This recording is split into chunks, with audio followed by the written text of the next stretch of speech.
आखिर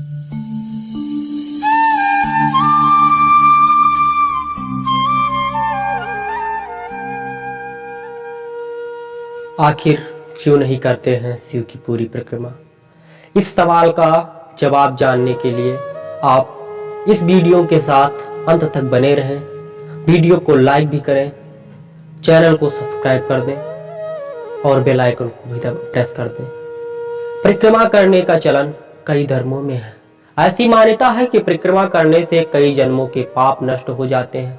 शास्त्रों में भी कहा गया है, यानि कानि चा पापानि जन्मांतरि कृतानि चा तानि सर्वाणि नश्यन्ति प्रदक्षिणे पदे पदे। अर्थात परिक्रमा के एक पद चलने से जन्मों जन्मों के पाप नष्ट हो जाते हैं। लेकिन आपने गौर किया होगा कि अक्सर सभी देवी देवताओं की और मंदिरों की पूरी परिक्रमा की जाती है, परंतु भगवान भोलेनाथ, भगवान शिव की आधी परिक्रमा की जाती है। आखिर क्यों भगवान शिव की आधी परिक्रमा की जाती है?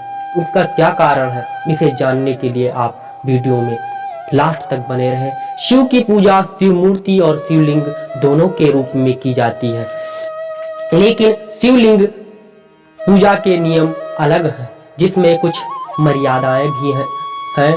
शिवलिंग की आधी परिक्रमा को शास्त्र सम्मत माना गया है। इसे चंद्राकार परिक्रमा कहा जाता है। परिक्रमा के दौरान जलाधारी को लांघना मना होता है। ज्योतिष शास्त्रों के अनुसार और शिव पुराण के समेत कई शास्त्रों में शिवलिंग की आधी परिक्रमा का विधान बताया गया है। इसका धार्मिक कारण है कि शिवलिंग को शिव और शक्ति दोनों की सम्मिलित ऊर्जा का प्रतीक माना जाता है। शिवलिंग पर लगातार जल चढ़ाया जाने के कारण इस जल को अत्यंत पवित्र माना जाता है।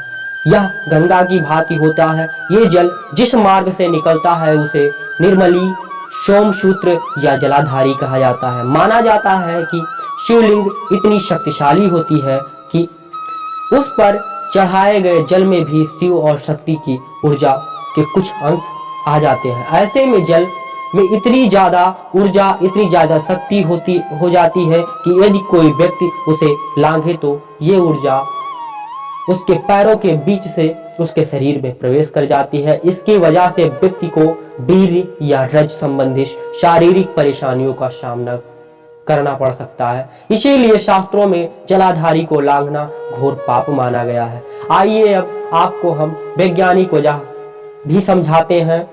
वैज्ञानिक कारणों को समझने का प्रयास करें तो शिवलिंग ऊर्जा शक्ति का भंडार है और इनके आसपास के क्षेत्रों में रेडियो एक्टिव तत्वों के अंश भी पाए जाते हैं। काशी के भूजल में यूरेनियम के अंश भी मिले हैं। यदि हम भारत का रेडियो एक्टिव मैप देखें तो पता चलेगा कि इन शिवलिंगों के आसपास के क्षेत्रों में रेडिएशन पाया जाता है। यदि आपने एटॉमिक रिएक्टर सेंटर के आकार को देखा होगा तो उसमें आपको समानता नजर आएगी। ऐसे में शिवलिंग पर चढ़े जल में इतनी ज्यादा ऊर्जा होती है कि इसे लांघने से व्यक्ति को बहुत नुकसान हो सकता है वैज्ञानिक दृष्टिकोण से। इसीलिए शिवलिंग की आधी परिक्रमा की जाती है।